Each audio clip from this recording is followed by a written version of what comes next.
దయచేసి కూర్చుందా. ప్రభు అయిన యేసుక్రీస్తు నామంలో చేరవచ్చిన మీ అందరికీ శుభములు నేను తెలియజేస్తూ ఉంటాను. గడిచిన కాలం అంతా ప్రభు మనల్ని కాచి భద్రపరిచి మరొక ఆదివారం పొందుతానికి మాకు ఇచ్చారు. దాన్ని బట్టి మనం దేవుని స్తుతించాలి. హల్లెలూయా. కొంచెం చెప్తాం హల్లెలూయా. ప్రతిదినం దేవుని వాక్యాన్ని ధ్యానం చేయడం కొరకు మరి ఆశతో భక్తితో ప్రార్థనతో మనం ఉందాం. దేవుని దగ్గరికి చేరడానికి లేక దేవుని సమీపించడానికి దేవునికి దగ్గర అవ్వటానికి ఉన్న మార్గాల్లో ఒకటి ఏంటంటే దేవునికి ఏదైనా ఒక అర్పణ అర్పించడం.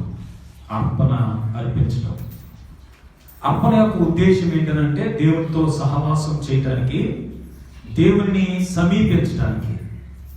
మరి పూర్వకాలం దేవునికి దగ్గరకు వెళ్ళటానికి, దేవునికి మనకు మధ్యలో ఏదైనా అడ్డుగా ఉంటే అడ్డును తొలగించి దేవునితో మనం సహవాసము సంబంధం కలిగి ఉండడానికి మరి మన పితరులు దేవునికి బలి అర్పించేవారు, బలి అర్పణ చేసేవారు.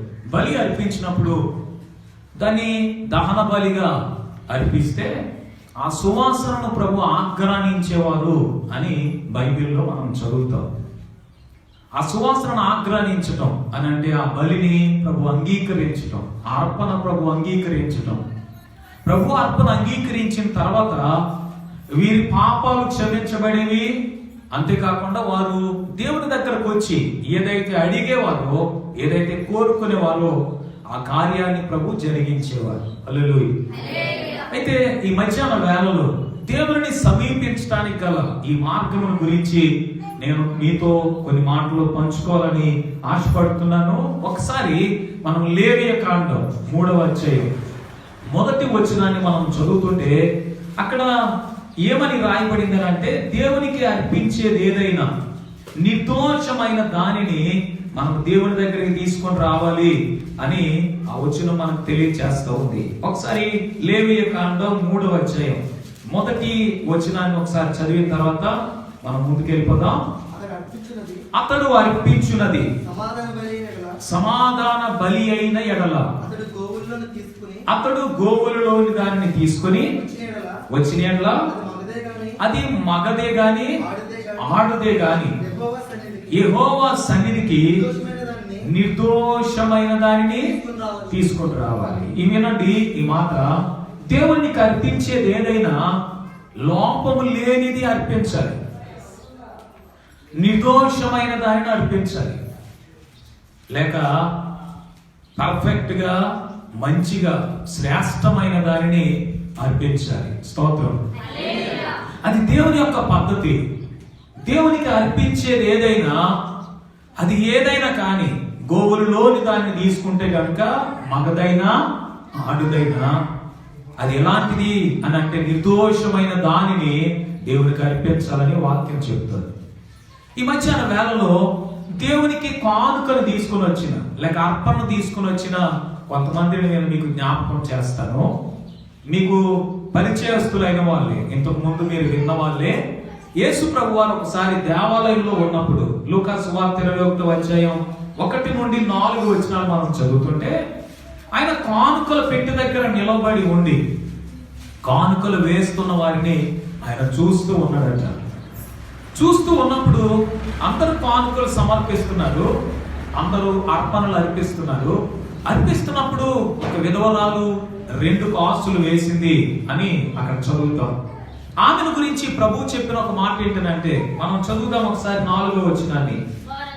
వారందరూ తమకు కలిగిన సమృద్ధిలో నుండి కానుకలు వేశారు. ఈమె తన లేమిలో తనకు కలిగిన జీవనమంతా వేసింది అని ప్రభు చెప్పారు. హల్లెలూయా. ఈ మాట వినండి. యేసు ప్రభు చెప్పిన ఈ మాట ఆలోచన చేస్తే ఎక్కువ కానుక ఇచ్చిన ఆమెగా ప్రభు ఎదవరాలని చెప్పారు. స్తోత్రం. ఆమె లేమి కలిగిందే. ఆమె లేమిలో నుండి తనకు కలిగిన జీవనమంతా వేసింది, జీవనమంతా అర్పించేసింది. అని యేసు ప్రభు చెప్పారు. దీని అర్థం ఏంటంటే, నేను ఇందులో నుంచి మీకు ఏం చెప్పాలనుకుంటున్నానంటే, ఈమె కానుకను యేసు ప్రభు గొప్పగా చెప్పారు, లేక ఈమె అర్పణను ప్రభు గొప్పగా చెప్పారు. ఈ అర్పణ ఏమని చెప్పొచ్చానంటే గొప్ప అర్పణ అని చెప్పొచ్చు. స్తోత్రం. జ్ఞాపకం ఉంచుకోండి. ఈమె గొప్ప అర్పణ అర్పించినట్టు యేసు ప్రభు చెప్పారు. గొప్ప అర్పణ, ఇది జ్ఞాపకం ఉంచుకోండి. రెండవదిగా, ఇంకా మనకు ఆ దేవునికి ఏదైనా ఇచ్చిన వారిలో ఈమె విధవరాలైతే పెద్ద వయసు కలిగినామో లేక యవనస్తురాలు మనకు తెలియదు.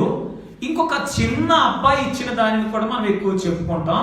ఒకసారి మనం యోహాను సువార్త 6వ అధ్యాయం 9 నుంచి 13 వచనాలు మనం చదువుతున్నప్పుడు 9వ వచనంలో ఒక మాట మనం చదువుదాం.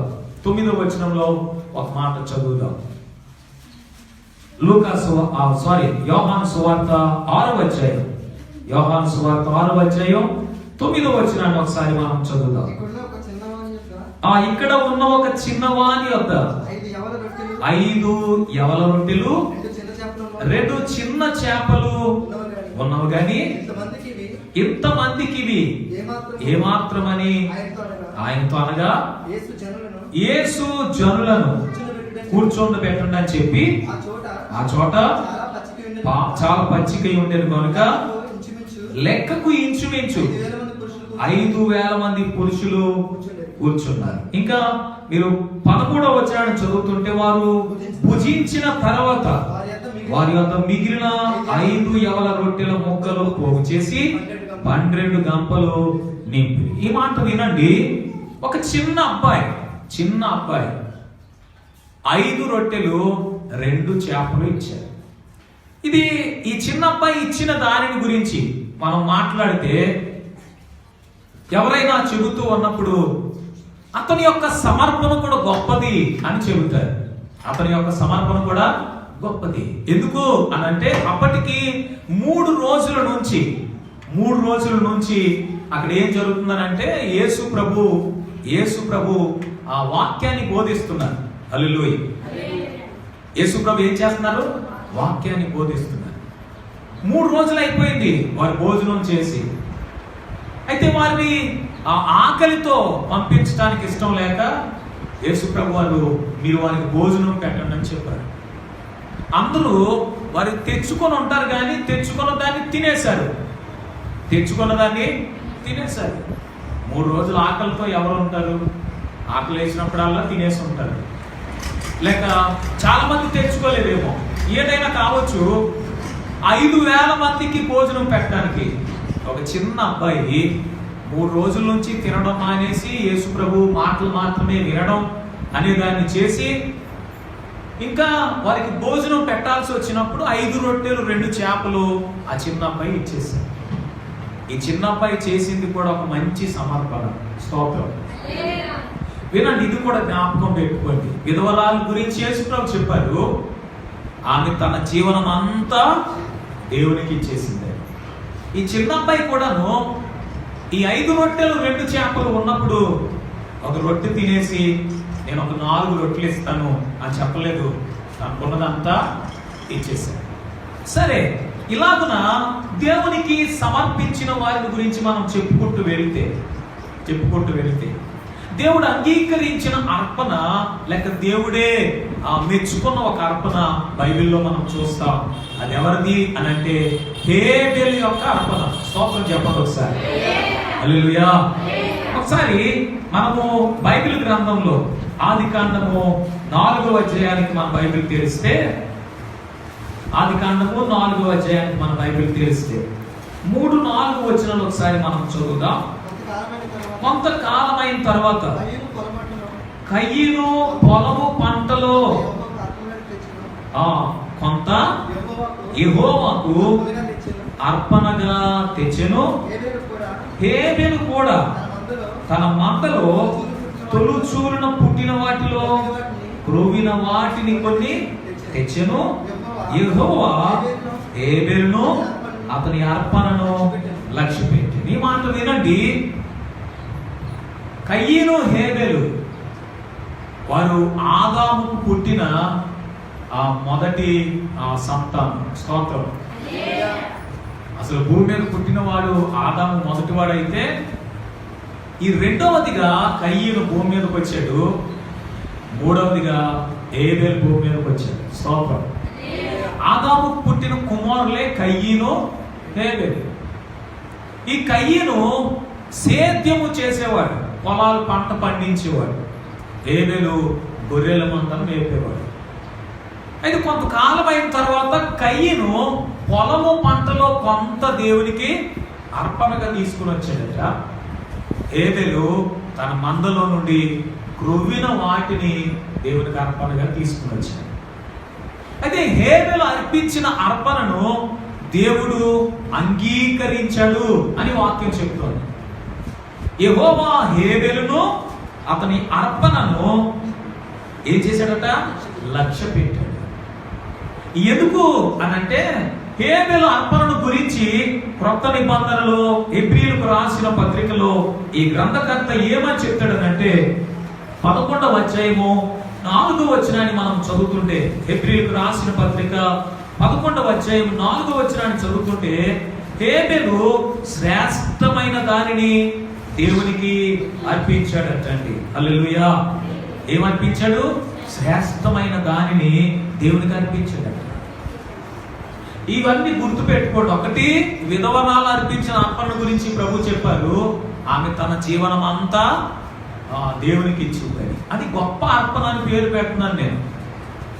ఇంకా చిన్న అబ్బాయి 5 రొట్టెలు 2 చేపలు ఇచ్చాడు, అది ఒక మంచి సమర్పణ అని నేను పేరు పెడుతున్నాను. హేబెలు గురించి మనం పేరు పెట్టకుండానే బైబిల్ చెప్తుంది, అతడు శ్రేష్టమైన దానిని దేవునికి అర్పించాడు. స్తోత్రం. ఏమర్పించాడు? శ్రేష్టమైన దానిని దేవునికి అర్పించాడు. ఆ అర్పణను గురించి ప్రభు అంటండి, హేబెలును అతని అర్పణను లక్ష్య పెట్టాడు. అది శ్రేష్టమైన అర్పణ అని బైబిల్ చెప్తుంది. శ్రేష్టమైన అర్పణ. ఈ శ్రేష్టమైన అర్పణను గురించి ఆలోచన చేస్తే, నేను మొదటే చెప్పాను, దేవునిని సమీపించడం కొరకు, దేవునికి దగ్గర అవడం కొరకు, లేక దేవునికి మనకు మధ్యలో ఏదో అడ్డుగా రాకుండా ఉండడం కొరకు ఆ రోజుల్లో బలిని అర్పించేవారు. బలిని అర్పించేవారు. ఇలాగున్న బలిని అర్పించినప్పుడు అది నిర్దోషమైనదిగా ఉండాలని బైబిల్ చెప్తోంది. దానిలో లోపమేమి ఉండకూడదని. నిజానికి హేబెలు దేవునికి శ్రేష్టమైన దానిని అర్పించాడు. స్తోత్రం. హల్లెలూయా. అయితే హేబెలు అర్పించిన దానికంటే ఇంకా హేబెలు అర్పణను గుర్తుపెట్టుకోండి. ఈ దినం నేను హేబెలు అర్పణ, రెండోది ఇంకొకటి చూపించబోతున్నాను, అబ్రహాము యొక్క అర్పణ. స్తోత్రం. హల్లెలూయా.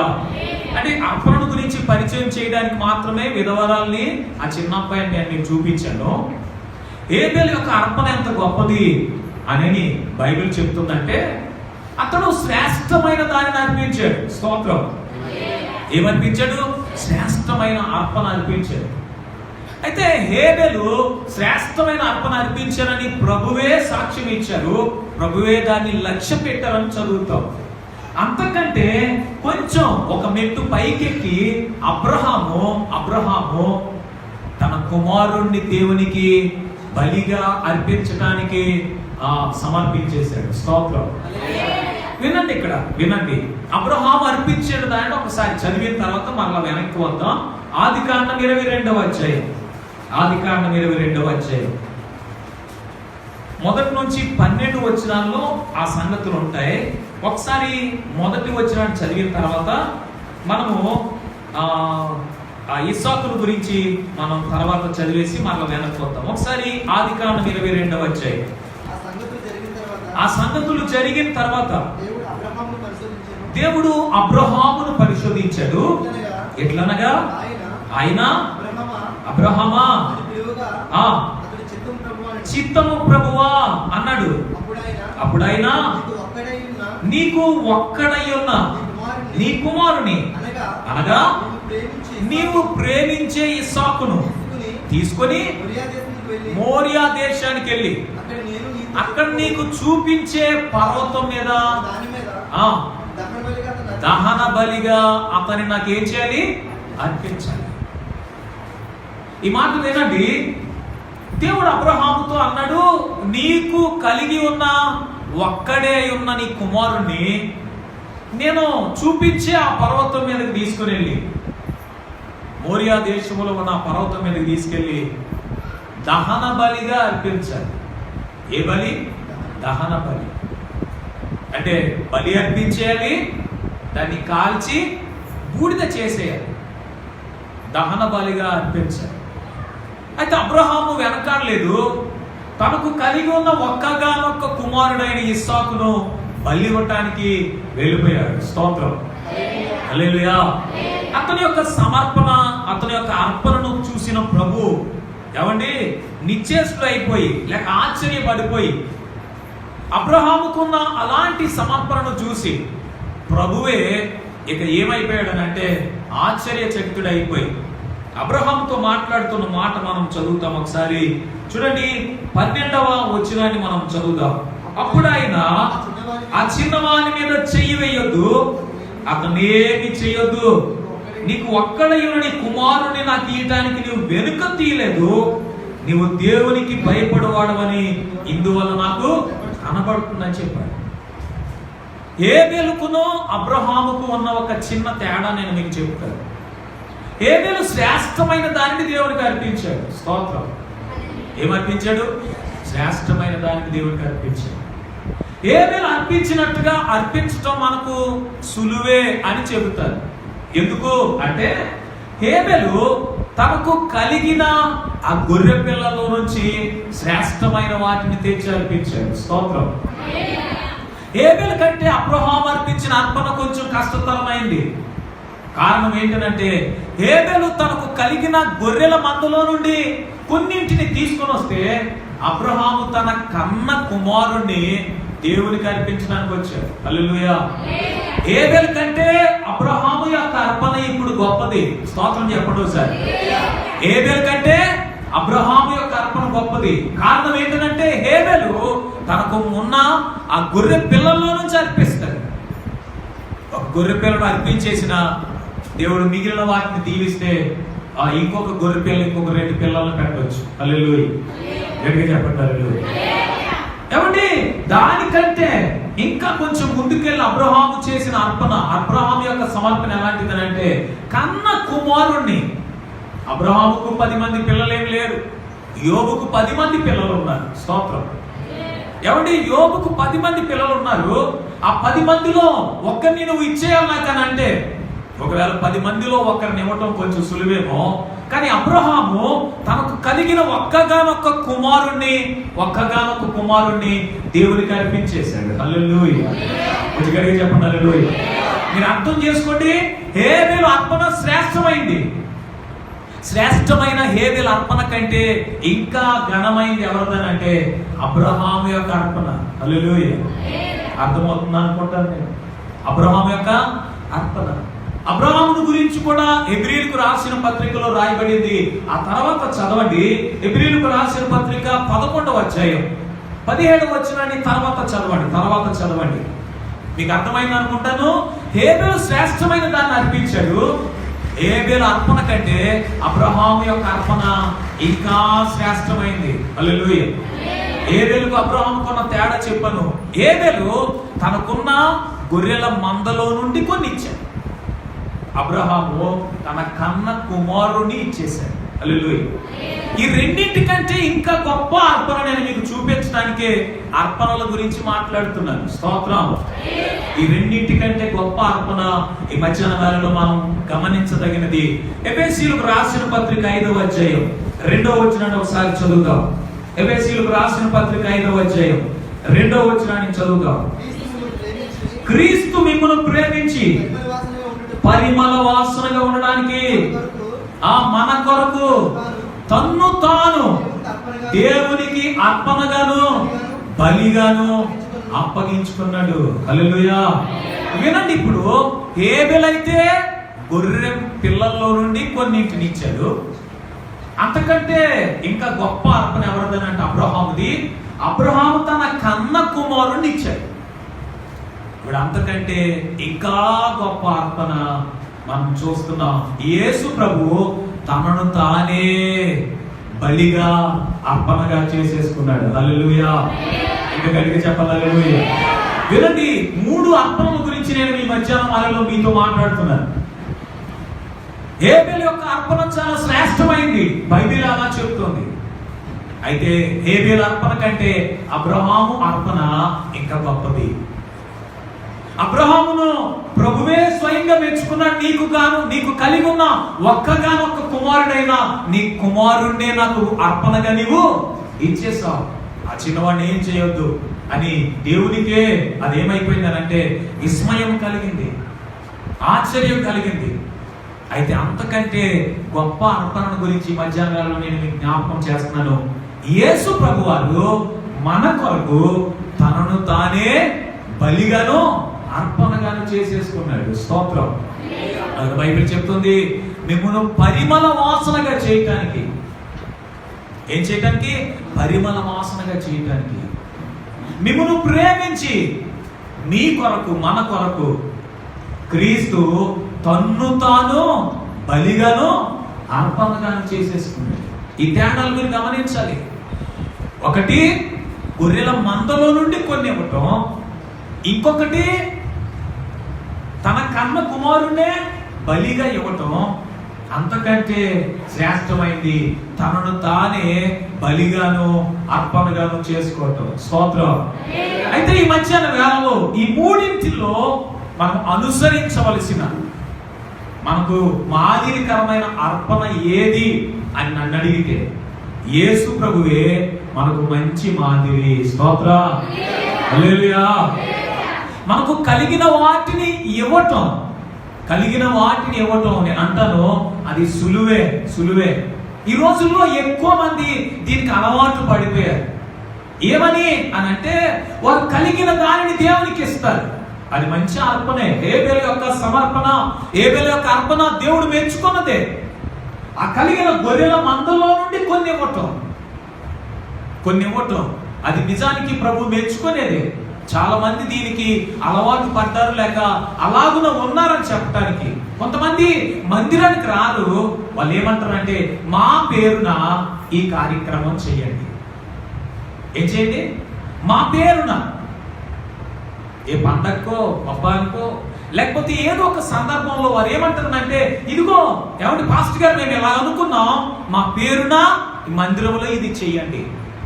అది ఎలాంటి సమర్పణ అంటే హేబెలు లాంటి సమర్పణ. దేవుడు మెచ్చుకుంటాడండి. కానీ దానికంటే శ్రేష్టమైంది అబ్రహాము యొక్క సమర్పణ. అబ్రహాము తన కన్న కుమారుణ్ణి దేవునికి ఇచ్చేసాడు. హల్లెలూయా. కొంతమంది వారు రారు, వారి పిల్లల్ని మందిరానికి పంపిస్తారు. స్తోత్రం. అది అబ్రహాము యొక్క సమర్పణ. కానీ ఈ దినాన్ని మనం అనుసరించాల్సింది ఏంటంటే యేసు ప్రభు యొక్క అర్పణ. ఆయన మనలను ప్రేమించి తన్ను తాను దేవునికి బలిగాను అర్పణగాను అప్పగించేసుకున్నాడు. హల్లెలూయా. వచ్చినట్టుగా చెప్తాం హల్లెలూయా.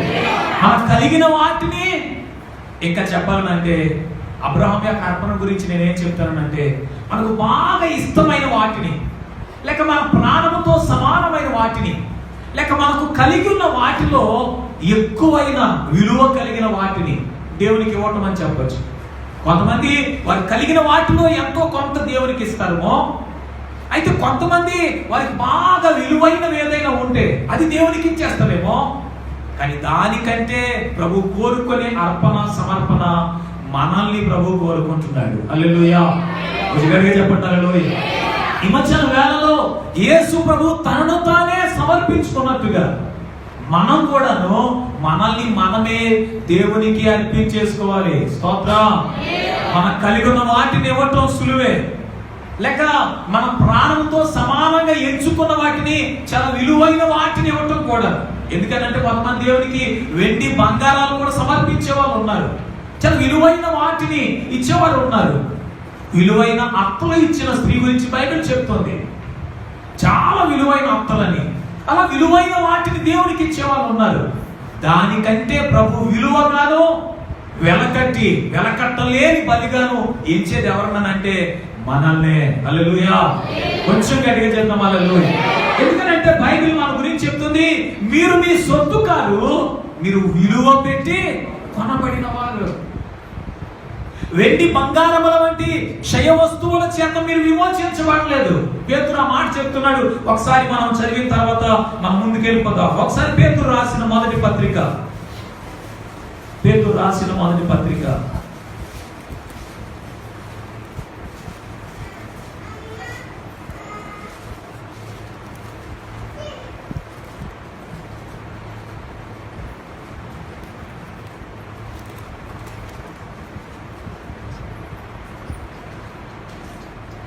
ఒకసారి మొదటి అధ్యాయం 18-19 వచనాలు చదువుదాం.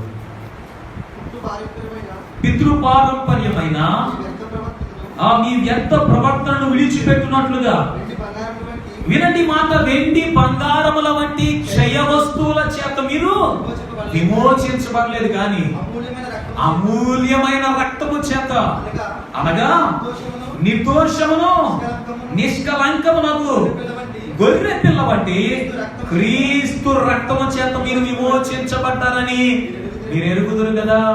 హల్లెలూయా. క్షయమైన వెండి బంగారాలతో మీరు విడిపించబడలేదు.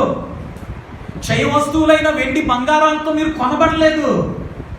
కానీ అంతకంటే శ్రేష్టమైన, అంతకంటే విలువైన క్రీస్తు రక్తముతో మనలను ప్రభువు కొన్నారు. హల్లెలూయా. అమూల్యమైన రక్తమని, అది నిర్దోషము నిష్కలంకమైన రక్తమని బైబిల్ చెప్తుంది. గొర్రె పిల్ల వంటి క్రీస్తు రక్తము చేత మనల్ని కొన్నారైనా మనకు చాలా విలువైన వారు. స్తోత్రం. కొరింథీయులకు రాస్తూ పౌలు గారు అన్నాడు, విలువ పెట్టి మీరు కొనబడ్డారు. విలువ పెట్టి మీరు కొనబడ్డారు. ధనాన్ని చాలా విలువైనదిగా ఎంచితే ధనం పోతే మరలా సంపాదించుకోవచ్చు. స్తోత్రం. ఒకవేళ వెండి బంగారాలను మనం చాలా ఘనముగా ఎంచితే అది కూడా ఆలస్యమైనా కొంచెం సంపాదించుకోవచ్చు. కానీ ప్రాణాన్ని, పోయిన ప్రాణాన్ని మనం ఏం చేయలేం, సంపాదించలేం. అందుకనే ప్రభు తన ప్రాణం ఇచ్చి, రక్తం ఇచ్చి మనలను కొన్నాడు. మనం చాలా విలువైన వాళ్ళం. అయితే ఈ విలువైన అర్పణ దేవునికి మనం అర్పించాలని ప్రభు కోరుకుంటున్నాడు. హల్లెలూయా. కొంచెం గట్టిగా చెప్పండి హల్లెలూయా. చివరిగా ఒక వచనాన్ని చదివేసి మనం ప్రార్థన చేయబోతున్నాం. రోమీయులకు రాసిన పత్రిక 12వ అధ్యాయం, రోమీయులకు రాసిన పత్రిక 12వ అధ్యాయం మొదటి వచనాన్ని చదువుదాం. కాబట్టి సహోదరులరా, పరిశుద్ధమును దేవునికి అనుకూలమునైన సజీవ యాగముగా మీ శరీరాలను ఆయనకు సమర్పించుకోండి, దేవుని వాత్సల్యమును బట్టి మిమ్మను బతిమాలుకుంటున్నాను అంటున్నాడు పౌలు గారు. ఈ మధ్యాహ్న వేళలో వినండి, ఏబేలు శ్రేష్టమైన గొర్రె పిల్లలు తీసుకొని వచ్చి దేవునికి సమర్పించాడు, అర్పించాడు. దేవుడు దానిని లక్ష్య పెట్టాడని బైబిల్ చెప్తోంది. ఏబేలు యొక్క అర్పణ శ్రేష్టమైనదని బైబిల్ చెప్తోంది. ఏబేలు కంటే ఇంకా గొప్ప అర్పణ ఎవరిదనంటే అబ్రహాము యొక్క అర్పణ. ఏబేలు తన గొర్రెల మందలో నుండి కొన్ని తీసుకుని వచ్చాడు, కానీ అబ్రహాము తన కన్న కుమారుణ్ణి దేవుని దగ్గర తీసుకొచ్చాడు. అయితే దేవుడు అంతకు మించి అడుగుతున్నాడు మనల్ని. స్తోత్రం. మనకున్న దానిని, మనకు బాగా విలువైన వాటిని, మన ప్రాణముతో సమానమైన వాటిని కాదు, అసలు ఆయన మనల్ని అడుగుతున్నాడు. స్తోత్రం. పౌలు గారు అంటాడు, నా సహోదరులరా, దేవునికి అనుకూలమైన సజీవ యాగముగా, పరిశుద్ధంగా మీ శరీరాలు ఆయనకు సమర్పించుకోండి. స్తోత్రం చెప్పండి. యేసు ప్రభువే మనకు మాదిరి. మనలను పరిమళ వాసనగా చేయటానికి, మనలను ప్రేమించి ఆయన మన కొరకు తన్ను తానే బలిగాను అర్పణగాను చేసేసుకున్నాడు. ఈ మధ్యాహ్న వేళలో మనల్ని మనం దేవునికి సమర్పించుకుంటే దేవుడు అన్ని అర్పణల కంటే విధవరాలిలాగా జీవనం అంతా ఇస్తే దేవుడు మెచ్చుకుంటాడు. కానీ ఏబేలులాగా శ్రేష్టమైన వాటిని ఇస్తే దేవుడు అంగీకరిస్తాడు. కానీ అబ్రహాములాగా కన్న కుమారుణ్ణి ఇస్తే ఆయన ఆశ్చర్యపడిపోతాడు. కానీ దానికంటే ఆయన అవసరమైనదని లేక విలువైనదని, ఆయన కోరుకునేదని ఏం కోరుకుంటున్నాడంటే మనల్ని ఆయన కోరుకుంటున్నాడు. హల్లెలూయా, గట్టిగా చెప్దాం హల్లెలూయా. ఈ మధ్యాహ్న వేళలో మనల్ని మనం దేవునికి సమర్పించుకోవాలి. మీరు తర్వాత చదువుకోండి, అపోస్తలుల కార్యములు 6వ అధ్యాయం 4వ వచనంలో, తెలుగులోనైతేనేమో మేము ప్రార్థన చేయుట యందును వాక్య పరిచర్య యందును ఎడతెగక ఉంటాం అని అపోస్తలులు మాట్లాడుతున్నారు. ఇంగ్లీష్లో ఏముందనంటే we give ourselves అని ఉంది. మమ్మల్ని మేము అప్పగించేసుకున్నాం, మమ్మల్ని మేము సమర్పించేసుకున్నాం అని అపోస్తలులు మాట్లాడుతున్నారు. స్తోత్రం. మనల్ని మనం సమర్పించుకోవాలి. ఈ మధ్యాహ్న వేళలో ప్రభు కోరే అర్పణ అది. అర్పణను గురించి మరలా నేను మాట్లాడుతూ, అర్పణ దేవునికి మనలను దగ్గర చేస్తుంది, దేవునితో మనకు సహవాసాన్ని, సంబంధాన్ని ఇస్తుంది. అర్పణ యొక్క ఉద్దేశం ఏంటంటే దేవునికి మనకు మధ్యలో ఏదైనా అడ్డుగా ఉంటే ఆ అడ్డును తొలగించడానికి అర్పణ చాలా అద్భుతమైన కార్యాన్ని చేస్తుంది. హల్లెలూయా. ఈ మధ్యాహ్న వేళలో దేవుడు కోరుకునే అర్పణ, గొప్ప సమర్పణ ఏంటంటే మన శరీరాలను దేవునికి సమర్పించుకోవాలి. స్తోత్రం. ఈ మధ్యాహ్న వేళలో అవును ప్రభువా, నన్ను నేను నీకు సమర్పించుకోవటానికి ఆశపడుతున్నాను, నన్ను నీకు సమర్పించుకోవటానికి నేను ఇష్టపడుతున్నానని ఎవరైనా కోరితే గనక ఈ మధ్యాహ్న వేళలో ఒక్క నిమిషం మనం లేచి నిలబెడదాం, ఒక చిన్న ప్రార్థన చేద్దాం. ఈ మధ్యాహ్న వేళలో హేబేలు అర్పించిన శ్రేష్టమైన అర్పణ కంటే ఇంకా గొప్పగా ఉన్న అర్పణ ఏదనంటే అబ్రహాము యొక్క అర్పణ. తన కన్న కుమారుణ్ణి దేవునికి ఇచ్చేశాడు. అబ్రహాము యొక్క అర్పణ కంటే ఇంకా గొప్ప అర్పణ ఏదనంటే యేసు ప్రభు యొక్క అర్పణ. ఆయన తన్ను తానే బలిగాను అర్పణగాను చేసేసుకున్నాడు. మనం అనుసరించాల్సిన మాదిరికరమైన అర్పణ, సమర్పణ యేసు ప్రభువే. మనం కలిగి ఉన్న వాటిలో శ్రేష్టమైన వాటిని దేవునికి ఇవ్వచ్చు, అది మంచిదే. లేక బాగా విలువైన వాటిని అబ్రహాములాగా కన్న కుమారుణ్ణి ఇచ్చేసినట్టుగా ఇవ్వచ్చు, అది కూడా మంచిదే. దానికంటే ప్రభువు కోరుకునేది ఏదనంటే మనల్ని మనం దేవునికి సమర్పించుకోవాలని. పౌలు గారు ఆ మాట చెప్తున్నాడు, నేను దేవుని వాత్సల్యాన్ని బట్టి మిమ్మల్ని బతిమాలుకుంటున్నాను అంటున్నాడు. మీరు సమర్పిస్తే మీ శరీరాలను దేవునికి సమర్పించండి. మీ శరీరాలను పరిశుద్ధంగాను దేవునికి అనుకూలంగాను సజీవ యాగముగా, అపోస్తలులు చెప్తున్నట్టు we give ourselves అని చెప్తున్నట్టు మమ్మల్ని మేమే అర్పించేసుకుంటున్నాం, మమ్మల్ని మేమే సమర్పించేసుకుంటున్నాం అని చెప్తున్నట్టు మనం కూడా ఈ మధ్యాహ్న వేళలో దేవునికి మనల్ని మనం సమర్పించుకోవాల్సి ఉంది. దేవునికి అవసరమైనప్పుడు, యేసుప్రభు అవసరమైనప్పుడు అక్కడ కట్టబడి ఉన్న గాడిద పిల్ల ఉంటది, వాటిని విప్పుకుని రండి అంటే వాళ్ళు ఒక్క మాట కూడా మాట్లాడలేదు. ఎవరు తెమ్మంటున్నారు, ఎందుకు అని అడగలేదు. యేసు ప్రభుకి కావాలంటే ఇచ్చేశారు వాళ్ళు. యేసు ప్రభు సిద్ధపరచబడిన మేడగది కావాలని అడిగితే ఆ గది వాళ్ళు ఇచ్చేశారు. విలువైన వాటిని మనం ఇచ్చేయచ్చు, మన గది ఇవ్వచ్చు, లేక గాడిద ఇవ్వచ్చు, గొర్రె పిల్లలు ఇవ్వచ్చు, లేకపోతే చివరికి అబ్రహాములాగా కన్న కుమారుని కూడా దేవునికి ఇచ్చేయచ్చు. కానీ దానికంటే ప్రభు కోరుకుంటున్నది ఏంటంటే మనల్ని మనమే దేవునికి సమర్పించేసుకోవటం.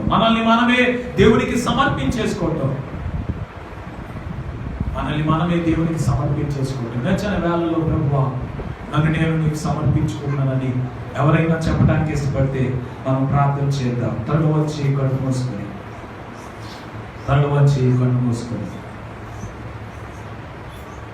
నన్ను నేను నీకు సమర్పించుకున్నాను ప్రభువా. దేవునికి అర్పించేది ఏదైనా నిర్దోషమైన దాన్ని అర్పించాలని బైబిల్ చెప్తుంది. పరిశుద్ధంగాను దేవునికి అనుకూలంగాను సజీవ యాగముగా మనల్ని మనం సమర్పించుకోవాలని, మన శరీరాలను సమర్పించాలని మరి దేవుని వాక్యం మనల్ని బ్రతికులాడుతూ ఉంది. అవును ప్రభువా, నన్ను నేను సమర్పించుకుంటాను. నా కొరకు నన్ను పరిమళ వాసనగా చేయడానికి తను తానే బలిగాను అర్పణగాను చేసుకున్న యేసు ప్రభులాగా అయ్యా నన్ను నేను సమర్పించుకుంటాను. ఈ మధ్యాహ్న వేళలో మీరు నాకు సహాయం ఇచ్చేటట్టు ఎవరైనా ప్రార్థించగలిగితే ప్రార్థన చేయండి. హల్లెలూయా, హల్లెలూయా. ఏదేమైనా నన్నెవరేమన్నా, ఏదేమైనా నన్నెవరేమన్నా తీర్చుతానే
నాకు మార్గము చూపాడు, నా పాపములు క్షమించి నాకు మార్గము చూపాడు, మరణము నుండి జీవముకు నన్ను నడిపించాడు, మరణము నుండి జీవముకు నన్ను నడిపించాడు. ఏదేమైనా నన్నెవరేమన్నా, ఏదేమైనా నన్నెవరేమన్నా, జీవించుతానే సుఖం, జీవించుతానే సుఖం.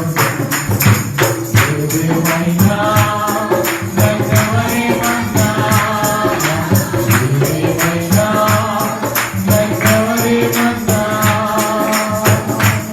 అవును, యేసయ్య పొందిన నీవు సమర్పించుకోగలిగితే, ప్రభువా ఇదిగో హేబెలు కంటే అబ్రహాము శ్రేష్టమైన దాన్ని అర్పించితే, అబ్రహాము కంటే నా ప్రభువు నా కొరకు తన ప్రాణాన్ని అర్పించాడు.